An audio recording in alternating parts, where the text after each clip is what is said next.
భయ్య తర్వాత మళ్ళీ మనకి కొన్ని హాలిడేస్ ఉన్నాయి. తర్వాత మళ్ళీ అక్టోబర్ 16వ తేదీన వర్కింగ్ డే ఉంది. చూద్దాం ఈరోజు ఏం జరిగిందో అని చెప్పి. చూడండి ఇక్కడ మనకు సేమ్ అంతే ఇచ్చాడు రోజులాగే. ఇగ్నోర్ ఇమ్మీడియట్గా ఇస్తాడు, ఇమ్మీడియట్గా ఇగ్నోర్ ఏంటిది. అతని మీద అతనికి నమ్మకం లేదు, ఏదో ర్యాండమ్గా ఇచ్చేస్తాడు అంతే, మించి ఇందులో ఏమీ లేదు. స్కాల్పింగ్ ట్రేడ్ అంటే ఏంటి, నష్టపోతే కనుక చూడండి, నష్టపోతే ఎన్ని పాయింట్లు by above 452 means around 30 points SL. మీకు పోతే 30 రూపాయలు. స్కాల్పింగ్ ట్రేడ్ అంటే ఏంటి, మీకు 10 రూపాయలు 12 రూపాయలు మహా 15 రూపాయలు వస్తే కనుక ఎగ్జిట్ అయిపోతుంది. అంటే ఏంటి, నీకు 10 రూపాయలు 12 రూపాయలు రావడం కోసం నువ్వు 30 రూపాయలు ఎస్ఎల్కి పెడతావా, అంటే రిస్క్ చేస్తావా? బుర్ర ఉంది అసలు ఎవరికన్నా? ఈ ఇచ్చే మనిషి కన్నా బుర్ర ఉందా? చూడండి తర్వాత మళ్ళీ ఇంకోటి ఇచ్చా, వెయిట్ ఫర్ ప్రైజ్ టార్గెట్స్. ఏదో కొన్ని పాయింట్లు వస్తున్నాయి. 312. ఇది ఇగ్నోర్ డిడ్ నాట్ ట్రిగర్డ్.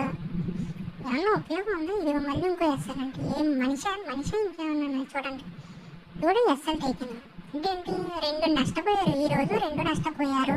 ఏ రోజు, అక్టోబర్ 16వ తారీఖున సెన్సెక్స్ పోయింది ఒకటి బ్యాంక్ నిఫ్టీ స్టాప్ లాస్ కొట్టేసింది అని చెప్పి చెప్తున్నాడు. అంటే అదొక 1500 ఇదొక 1500 వేసుకుంటే పర్ లాట్కి 3000 రూపాయల నుంచి 3500 రూపాయల వరకు నష్టపోయారండి. మీకు అర్థమవుతుందా నేను చెప్పేది? 3000 రూపాయలు ఒక రోజు నష్టపోతే ఒక లాట్కి మీకు ఇంకో ట్రేడ్ ఇస్తాడు. అది ఇచ్చినా కూడా మీకు ఒకవేళ టార్గెట్ రీచ్ అయినా కూడా మీరు స్టిల్ నష్టాల్లోనే ఉంటారండి. దయచేసి నా మాట వినండి. మీరు అతని దగ్గర ఎటువంటి కాల్స్ తీసుకోకండి. చూడండి ఎగ్జిటెడ్ కాస్ట్ అంటే ఇది కూడా నష్టం. నిఫ్టీ కూడా బొక్కే, ఈ నిఫ్టీ కూడా బొక్కే, ఇది కూడా స్టాప్ లాసే. ఎగ్జిటెడ్ కాస్ట్ అంటే ఏంటి, అది అనుకున్న వేరే వెళ్తలేదు. అందుకని ఎగ్జిటెడ్ కాస్ట్ ఫస్ట్ నష్టంలో వెళ్ళిపోయింది. ఆ తర్వాత ఏదైనా నమ్మకం లేక ఇంక ఎగ్జిటెడ్ కాస్ట్ అని వేసాడు. అదవుతుందా మీకు? ఇంకొకటి హిట్ అయిన ఇదిగో ఇక్కడ చూడండి, టార్గెట్ అయితే డన్ అయ్యని చెప్పేసి పెట్టాడు. పెట్టిన ఉపయోగం ఏంటి? అంతవుతుందా మీకు? ఉపయోగం లేదు. ఎందుకంటే ఆల్రెడీ 2 స్టాప్ లాస్ కొట్టేసినాయి. ఇప్పుడు ఇంకో టార్గెట్ కొట్టినా ఉపయోగం ఏంటి? అర్థమవుతుందా? అదనమాట. ఇలా ఉంది అతని పరిస్థితి. దయచేసి ఇతను నమ్మద్దండి, చెప్పేది ఒకటి హిట్ కొట్టినా 2 పోతాయి, 2 ఎస్ఎల్ కూడా వస్తాయి. ఇతన్ని నమ్ముకుంటే చెప్ప పట్టుకొని అడుపుదండమే.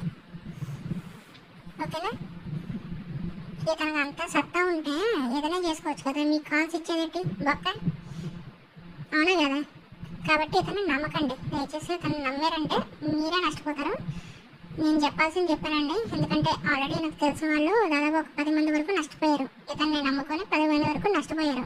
అన్నీ నాకు చెప్పడం వల్ల నేను ఒకసారి ఆ గ్రూప్ అనేది ఓపెన్ చేసి చూస్తున్నాను అనమాట. ఈ విధంగా చూస్తున్నాను, మొత్తం అన్నీ కూడా నష్టమే.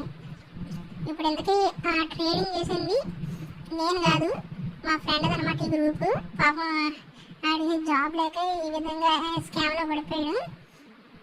మీరు కూడా ఒకవేళ జాబ్ కోసం చూస్తూ ఏదైనా మీకు ఏదైనా గ్రూప్ ఇలాగ అంటే సెబీ అని చెప్పేసి పేరు పెట్టుకొని ఈ విధంగా స్కామ్ చేసేవాళ్ళు కాకుండా నార్మల్గా ఎవరైనా మంచిగా కాల్స్ ఇస్తే కనుక వాళ్ళ దగ్గర తీసుకోండి. మీకు నమ్మకం ఉన్న వాళ్ళ దగ్గర తీసుకోండి. కానీ ఇతని దగ్గర మాత్రం అన్ని నష్టాలే. నేను మీకు ప్రూఫ్ చూపిస్తున్నాను కదా, అన్ని నష్టాలే ఉన్నాయండి. దయచేసి వేరే గ్రూప్కి షిఫ్ట్ అయిపోండి. ఒకవేళ మీకు ట్రేడింగ్ ఇంట్రెస్ట్ ఉంటే వేరే గ్రూప్కి అయితే షిఫ్ట్ అయిపోండి. కానీ ఈ గ్రూప్ మాత్రం బాగాలేదండి.